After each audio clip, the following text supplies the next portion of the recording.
আরজিকর ধর্ষণ এবং হত্যাকাণ্ডের সিবিআই মামলায় পঞ্চম স্ট্যাটাস রিপোর্ট জমা পড়ল শিয়ালদা আদালতে। বুধবার সিবিআই এর তরফে শিয়ালদা আদালতের অতিরিক্ত মুখ্য বিচার বিভাগীয় আদালতে পঞ্চম স্ট্যাটাস রিপোর্ট জমা দেওয়া হয়। সূত্রের খবর, রিপোর্টে 7 ব্যক্তির বয়ান নথিভুক্ত করা হয়েছে বলে দাবি কেন্দ্রীয় তদন্তকারী সংস্থার। শুনানি চলাকালীন বিচারক জানতে চান সিসিটিভি ফুটেজ থেকে কি পাওয়া গিয়েছে। এর উত্তরে সিবিআই এর আইনজীবী জানান 32টি সিসিটিভি ফুটেজ খতিয়ে দেখা হয়েছে। ঘটনার দিন কখন কে এসেছে গিয়েছে সেই সমস্ত বিষয় পুঙ্খানুপুঙ্খভাবে দেখা হয়েছে। আমরা প্রয়োজনে মন্ত্রীর বিরুদ্ধেও তদন্ত করেছি।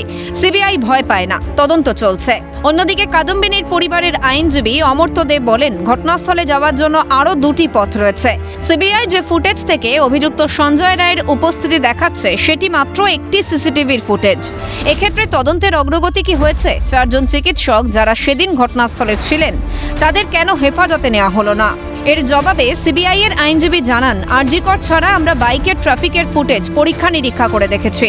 দোষী সঞ্জয় রায়ের ডিএনএ মিলেছে। যে 4 জনের কথা বলা হয়েছে তাদের লাই ডিটেকশন টেস্ট করা হয়েছে। যারা জড়িত নন এই ঘটনায় তাদের কেন আমরা গ্রেফতার করব? সওয়াল জবাব শেষে মামলার পরবর্তী শুনানি 12ই সেপ্টেম্বর ধার্য করে আদালত। এদিকে সিবিআই এর স্ট্যাটাস রিপোর্ট নিয়ে একরাশ ক্ষোভ উগড়ে দিলেন কাদম্বিনীর বাবা। তার প্রশ্ন, অভিক দে, বিরূপাক্ষ বিশ্বাস সহ সবাই কি করে সেমিনার রুমে ঢুকলো? ওই সেমিনার রুমে ঢুকে গেছে এবং তার সামনে সমস্ত অপরাধমূলক ঘটনা ঘটেছে, যেটা কর্ডন করেনি। এবং বাকি ওখানে 25 থেকে 30 জন মিটিং করেছে। সুদীপ্ত রায় এবং অভিক দে, বিরূপাক্ষ বিশ্বাস, প্রসেন চট্টোপাধ্যায়, সে আরজিকরের যিনি ফরেন্সিক বিশেষজ্ঞ মানে এইচওডি, এরা সবাই কি করে ওখানে তারা ঢুকলো? এরা যে অপরাধ করেনি, সবাই তো তথ্য প্রমাণ সব লোপাটের সঙ্গে যুক্ত। কিন্তু সিবিআই কিছুতেই তার নিজের গণ্ডির বাইরে বেরোবে না। তারা ওই এক সঞ্জয়কে আগেই উত্তর মিলিয়ে রেখেছে, সঞ্জয়কে আমরা কনভিক্ট করবো, কলকাতা পুলিশ ধরেছে, সেই কাজটাই করে যাবে। অভিযোগের সুরে কাদম্বিনীর বাবা বলেন, সিবিআই তাদের আগের অবস্থান থেকে সরে এসেছে। ওরা স্ট্যাটাস রিপোর্টে বলে আসছিল যে খুন ধর্ষণের সঙ্গে বাকি যারা জড়িত আছে তা আমরা দেখছি। আজকে সেই কথাটাও ওই স্ট্যাটাস রিপোর্ট থেকে উড়ে গেছে।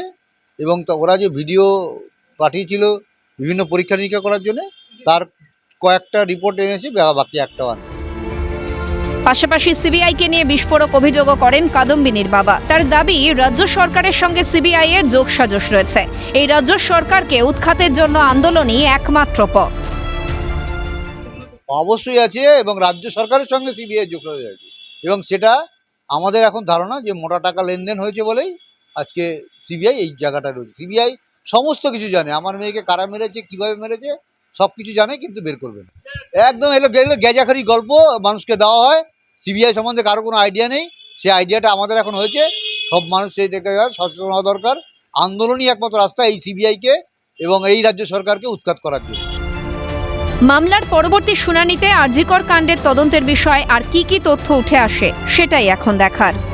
অদ্রিজা ঘোষ ও শান্তনু আচার্যের রিপোর্ট, ক্যালকাটা নিউজ।